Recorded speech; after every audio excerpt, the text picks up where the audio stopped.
My girlfriend once told me, "I love you, but I want a half breakup to explore other things." I calmly asked for my credit card back. She laughed and said I was just like every other guy. Then, suddenly she changed her mind. But by that point I was already done. I'm 34, and until recently, I believed my relationship was as strong as it could be. We had been together for almost 2 years. We weren't perfect, but we laughed a lot, spent weekends together, and talked about our future. At least I thought we did. Then, out of nowhere one evening, she hit me with something I'd never heard before. We were sitting on the couch watching a random show when she muted the TV, looked me dead in the eye and said, "I love you, but I think I need a half breakup for a little while. I want to explore things." I actually asked her to repeat herself because I thought she was joking. She explained it meant she still wanted to be with me, just not exclusively. I'm not naive. For months, I'd felt she didn't truly value me. It wasn't only her sudden coldness whenever I refused some expensive plan or the way she always had a new must-have item every other week. It was how she treated my money like it was her right. I'd been covering her monthly expenses, dinners, shopping sprees, and salon visits, easily around $500 a month. I told myself I was just taking care of my partner, but deep down I knew it was unbalanced. She never offered to pay for anything, even something small, unless I insisted.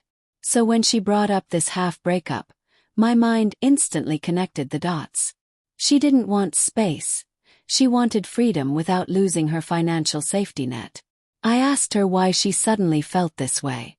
She gave vague answers about wanting to experience life and not being ready to commit. But she didn't look sad or conflicted. She looked prepared, like she expected me to nod and agree. Felt oddly calm. I had been giving her the benefit of the doubt for too long, and now she was confirming my suspicions. My wallet was her priority. I didn't argue or try to convince her. Just listened. In my head, I already knew where this was going. She didn't realize her timing couldn't have been worse for her. I'd already been mentally tallying how money seemed to be at the center of our relationship, and I was ready to draw the line. She thought I'd get emotional or beg her to stay. Instead, I leaned back and asked the one question she didn't expect. "All right. If we're breaking up, I'll need my credit card back." Her head snapped toward me like I'd spoken another language. "Why? I'm still your girlfriend," she said. "No," I replied evenly. "You just said you want to break up. Why would you still need my money if we're not together? That doesn't make sense." Her eyes narrowed. She leaned forward, defensive. "It's not like I'm asking for everything. I just need it for a while until I figure things out." That told me everything. This wasn't about space or exploration. It was about freedom and funding. I repeated myself slowly. "If you want a breakup, even a half one, the card stays with me. Non-negotiable." She pressed her lips together and let out a short, sarcastic laugh. "Wow, you're just like all guys. The moment a girl wants to be independent, you pull away support." The irony wasn't lost on me. She called herself independent while fighting to keep my credit card. But I didn't bite. "Being independent means paying your own way," I said. "This isn't punishment, it's about boundaries." She went quiet for a moment, clearly recalculating. Then her tone softened, her posture relaxed, and she gave me that look she'd used many times when she wanted something. "Okay, maybe I rushed this. I don't actually want to break up. Love you." Forget what I said earlier. It was like she thought she could erase the last 10 minutes by switching from cold to sweet. But I wasn't buying it. My mind was made up. Then she took it to a darker place. "You know," she said casually, "I could make this really messy for you. I could tell people you've been harassing me. I could ruin your reputation." There it was, the bluff people throw out when they're losing control. I didn't flinch. "Go ahead," I said.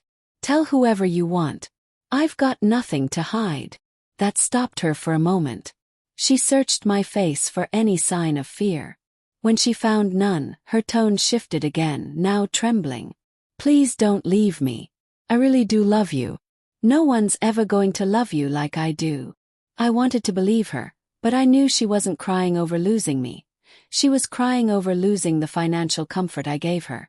I stood up, grabbed my wallet and said, "That's exactly the problem." She followed me to the door, bargaining, making empty promises.